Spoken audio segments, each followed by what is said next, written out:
हाँ, तो आगे बढ़ते हैं। हम यहाँ पी एक्स मान लिए कि आपका 3x माइनस 6x प्लस 5 है। और हाँ, एक बात ध्यान दीजिए, यहाँ पे जी एक्स नहीं, यहाँ पे क्वेश्चन में क्या है, क्यू एक्स है। ओके, यहाँ पे क्या है, क्यू एक्स है। ठीक है, क्यू एक्स। तो हम यहाँ क्यू एक्स मान लिया है, क्यू एक्स और पी एक्स। तो पी एक्स का घात और क्यू एक्स का घात बराबर होना चाहिए। तो हमको कंफर्म है ना, यही क्वेश्चन से पहले दोनों का घात क्या होना चाहिए, बराबर होना चाहिए। तो आप यहाँ मान लीजिए कि 3x² माइनस 6x प्लस 5 एक कोई समीकरण है, कोई एक द्विघातीय समीकरण है। और इस द्विघातीय समीकरण को हमको किस चीज़ से आप भागा देंगे, है ना, पी एक्स है, पी एक्स यहाँ पी एक्स है ना, पी एक्स। अब इसको किस चीज़ से भागा देंगे कि जो हमारा क्यू एक्स आएगा, है ना, किस चीज़ से भागा देंगे, है ना, किस चीज़ से, यानी जी एक्स आपको मानना पड़ेगा, किस चीज़ से भागा देंगे कि जो क्वेश्चन आएगा यानी क्यू एक्स जो आएगा वो उसका भी घात कितना होना चाहिए, 2 के टर्म में ही होना चाहिए। तो मान लेते हैं हमारा जो जी एक्स है वो 3 है, और जो चलिए जी एक्स 3 है, तो इसको भागा दे के देखिए थोड़ा, है ना। जी एक्स यहाँ है 3, पी एक्स यहाँ है, तो 3x² माइनस 6x प्लस 5 ऐसा हमने माना है। तो हमारा जो क्यू एक्स आना चाहिए ना, ये जो क्यू एक्स यहाँ पे आएगा वो जो है उसका जो पावर है वो बराबर आना चाहिए किसके, तो पी एक्स के पावर के, यानी 2 के 2 ही आना चाहिए। तो 3 से भगा दीजिए, 3 यहाँ है, 3 यहाँ है, तो x² की कमी है भैया, तो यहाँ पे x² यहाँ पे नहीं ना, x² की कमी है, x² से भागा गुना करेंगे, इसको इससे गुना करेंगे तो यहाँ 3x² आ जाएगा, है ना। अब सोचिए यहाँ पे जो आपने 3 रखा है, 6 रखा है, 5 रखा है, कुछ भी तो रख सकते हैं ना। यहाँ पे आप 4 रख लीजिए, यहाँ पे 4 रख लीजिए, यहाँ पे 8 रख लीजिए, क्या फ़र्क पड़ता है ना। यहाँ पे 4 रख लीजिए, यहाँ पे 4 रखिए, यहाँ पे 8 रख लीजिए, क्या फ़र्क पड़ता है, कुछ नहीं फ़र्क पड़ेगा। तो ये माइनस में कट गया, 0 आ गया, माइनस 6x उतरा। फिर यहाँ पे आपका माइनस 6, तो 2 से भागा दीजिएगा, x तो उतरेगा ना, है ना, x तो x से तो लगाना ही पड़ेगा क्योंकि यहाँ x भी है ना। तो माइनस, तो माइनस 3 दूना के 6x प्लस कट गया 0, 5 उतरा। फिर यहाँ पे ये तो कट ही गया, ऊपर से उतर गया 5, ये भी प्लस में, तो फिर यहाँ पे लगा दीजिए एक बार में +1, है ना। तो यहाँ पे 3 उतर गया और ये घट के 2 आ गया। ठीक है, तो आपका जो Rx का वैल्यू आ गया, Rx बराबर 2 आ गया, Qx का वैल्यू ये आ गया, Px का वैल्यू ये आ गया, है ना। और ये आपका आ गया, ये आपका आ गया Gx, ये आपका आ गया Px। ठीक है, Px आ गया, है ना, ये बीच वाला Px आ गया और ये साइड वाला Qx आ गया। ये आपका 3 जो माने थे वो Gx माने थे, और नीचे जो आपका आ गया 2 वो Rx आ गया। ठीक है, अब ऐसा आने के बाद आप देखिएगा कि यहाँ पे जो Qx का पावर है, Qx का पावर है ना, Qx का पावर, वो Qx का जो पावर है वो क्या है, 2 है, Qx का पावर 2 है, और Px जो माने थे उसका ही पावर क्या है, 2 है ना। इस हिसाब से हमने ये प्रूफ कर दिया कि आप Px को अगर इतना मानिएगा, Gx इतना मानिएगा, तो Rx इतना आएगा। ठीक है, Rx इतना आएगा और Qx इतना आएगा, और यहाँ पे यह साबित होता है कि Qx जो है, Qx का जो घात है वो Px के क्या है, बराबर है। ठीक है, अब इसी तरीक़े से अगला क्वेश्चन भी है ना। नहीं समझ में आए आप बताइएगा, हमें कमेंट कीजिएगा, मैं आपको पुनः दोबारा बताऊंगा। यहाँ पे कुछ और भी वैल्यू ले सकते हैं, यहाँ पे कुछ और, जैसे देख लो ना, यहाँ पे कुछ और वैल्यू मैं चेंज ही कर देता हूँ, क्यों, है ना, मैं चेंज कर देता हूँ। चलो अब ध्यान, लेकिन हमको ये बात ध्यान रखना कि दोनों का पावर क्या आना चाहिए, हाँ, सेम आना चाहिए था। समझ रहे हैं लगता है कि आप लोग, दोनों का पावर सेम आना चाहिए। चलिए मैं सब चीज़ को थोड़ा बदल देता हूँ। ठीक है, अपने, मैं कहा था ना कि अपने हिसाब से आप कुछ भी कर सकते हैं। ठीक है, अपने हिसाब से कुछ भी कर सकते हैं। तो चलिए अगला टर्म हम लेते हैं। मान लेते हैं Px बराबर आपका है 4x² प्लस 8 भी ले सकते हैं, 4 भी ले सकते हैं, हमको कोई थोड़े यहाँ पे दिक्कत है। 5 ले लिए, 6 ले लिए, 8 ले लिए, 10 ले लिए।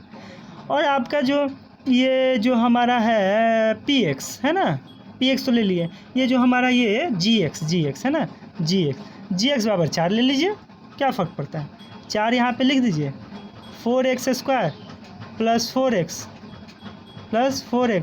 प्लस 5 ले लिए। एक बार में तो लगेगा ही लगेगा, साथ में इसके साथ एक्स स्क्वायर है नहीं तो एक्स स्क्वायर लाना पड़ेगा, इसलिए यहाँ पे एक्स स्क्वायर बार में लगा दीजिए। अब एक्स स्क्वायर बार में इसमें गुना कीजिएगा तो 4x स्क्वायर माइनस कट गया, 4x उतर गया, क्या फ़र्क पड़ता है, यहाँ पे x है यहाँ पे x नहीं है, एक्स बार में लगा दीजिए है ना, प्लस x आ जाएगा, सॉरी 4x आ जाएगा, माइनस में कट गया, 0 आ गया, 5x 5 उतर गया, एक बार में लगा दो ना आप, एक बार में है ना, एक बार में तो 4 एकम 4 माइनस हो गया, एक बच गया नीचे, यानी आपका RX का वैल्यू आ गया ये आपका हो गया GX का वैल्यू, ये आपका हो गया PX का वैल्यू, ये आपका हो गया QX का। अब देखिए यहाँ जो QX का पावर 2 है तो यहाँ PX का भी तो पावर 2 है, तो आप अपने हिसाब से कोई भी ले सकते हैं, कोई दिक्कत नहीं होगा। तो ज़रूरी नहीं है कि बुक का आंसर मिलना चाहिए या कुछ, है ना, पावर से क्या है बराबर आना चाहिए। अब इसी हिसाब से अगला क्वेश्चन की ओर हम लोग बढ़ते हैं, ठीक है, अगला क्वेश्चन की ओर। तो यहाँ पे हम इसको मिटाते हैं,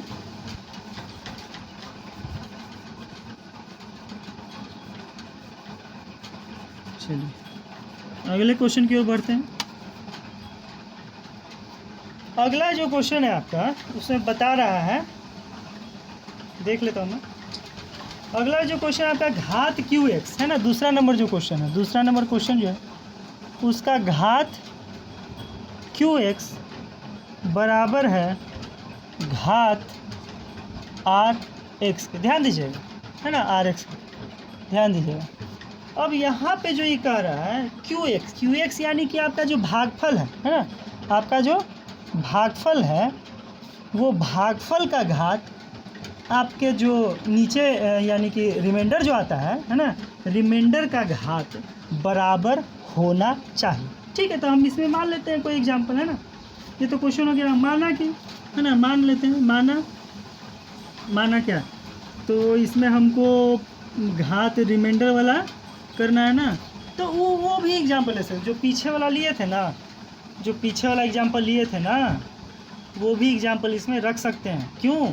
क्योंकि देखिए पीछे वाला में हमने क्या लिया था, पीछे वाला में हमने लिया था कि जो ये था हमने उसको माना था, PX को माना था, PX को कितना माना था, तो 3x square minus 6x plus 5, ठीक है, और GX को क्या माना था, GX को 3 माना था, तो डिवाइड दिए थे तो हमारा RX क्या आया था, RX हमारा आया था 2 आया था, है ना, 2। इसका भी पावर कितना है, इसका पावर कितना है 1, इसका भी पावर कितना है 1, है ना, तो ये भी हो सकता है एग्जाम्पल, एक हिसाब से इसको भी ले सकते हैं एग्जाम्पल, है ना, तो कोई दिक्कत नहीं होना चाहिए, इसको भी एग्जाम्पल रख सकते हैं, कोई दिक्कत नहीं है, ठीक है, ये भी आपका एग्जाम्पल में आएगा, इसका एग्जाम्पल में आएगा, ठीक है, क्योंकि इसका भी पावर 1 है, इसका भी पावर 1 है, तो कोई दिक्कत नहीं है। और नहीं तो यहाँ पे आप दूसरा एग्जाम्पल रख दीजिए, कोई दिक्कत नहीं है ना, दूसरा एग्जाम्पल रख सकते हैं। चलिए अब तीसरा नंबर के पास बढ़ते हैं, तीसरा नंबर के पास, तीसरा नंबर में कह रहा है कि आपका जो RX है ना, RX का वैल्यू 0 आना चाहिए। तो ये तो सिंपल है ना, रिमाइंडर आपको सिर्फ 0 करना है, क्या करना है, रिमाइंडर सिर्फ 0 करना है ना, तो कोई ऐसा चुनिए PX और GX का मान, है ना, कोई ऐसा चुनिए कि वो कट करके 1 आ जाता हो, है ना, कट करके 1 आ जाता है। जैसे कि हम मान लेते हैं PX बराबर, PX का वैल्यू हम चुन लेते हैं, देखिए 2x square minus 4x plus 3, और आपका जो GX है उसको चुन लेते हैं, GX का value x square minus 2x plus 1, ठीक है, ये चुन लिया। आप क्या करेंगे, इसको डिवाइड देंगे, और डिवाइड देंगे तो आपका RX का जो घात होना चाहिए, RX का जो घात होना चाहिए वो 0 आना चाहिए, है ना, RX का घात 0 आना चाहिए। हाँ, RX का क्या है, घात है ना, वो घात 0 आना चाहिए, है ना, RX का घात 0 आना चाहिए। तो ठीक है, यहाँ पे RX का, यहाँ पे देखिए, अगर आप ये अगर देख रहे हैं टर्म, इसको आप डिवीज़न दीजिएगा, यहाँ पे देखिए कि ये जो टर्म है, ये जो आपका टर्म है वो टर्म है इसका मतलब द्विघातीय समीकरण का टर्म है ना, ये टर्म जो है द्विघातीय समीकरण का टर्म है। ये भी तो घातीय समीकरण का टर्म है। लेकिन अगर r बराबर आपका आ गया 1, मान लीजिए r बराबर आपका आ गया 1, तो ये जो द्विघातीय समीकरण है x और ये सब का, ये जो x है ये चीज़ तो इसमें प्रेजेंट नहीं नहीं रहा। इसका मतलब जो x का यहाँ पावर होना चाहिए था है अभी 1, है ना। सिर्फ अगर इसको डिवाइड दीजिएगा एक बार, रिमाइंडर क्या आता है उसको देख लीजिएगा। अगर आ गया 1, इसका मतलब यही हुआ कि इसके आगे का जो टर्म है यानी x का टर्म, x स्क्वायर का टर्म, वो क्या हो गया, उसका पावर क्या हो गया होगा, 0। अगर उसका पावर 0 हो गया होगा, ठीक है, तब ये अपने आप में क्या हो गया होगा, 1 हो गया होगा। किसी का भी पावर 0 उसका वैल्यू 1, है ना। यानी कि ये 1 तभी हुआ जब x का पावर 0 हुआ होगा, है ना। इसीलिए इसका रिमाइंडर कितना आया है, 1। आप इसको डिवीजन दीजिएगा, ठीक है। अगर रिमाइंडर में 1 आए तो समझिए कि वो x का पावर 0 हुआ होगा, तभी इसका वैल्यू रिमाइंडर का कितना आया है, 1 आया है, ठीक है। अब नेक्स्ट क्लास में मिलते हैं हम लोग। अगला क्वेश्चन इसी तरह से आप लोग पूछते रहिएगा, और जब ये नहीं समझ में आए तो मुझे बताइएगा, मैं फिर से समझा दूंगा इसको, ठीक है। Okay, thank you.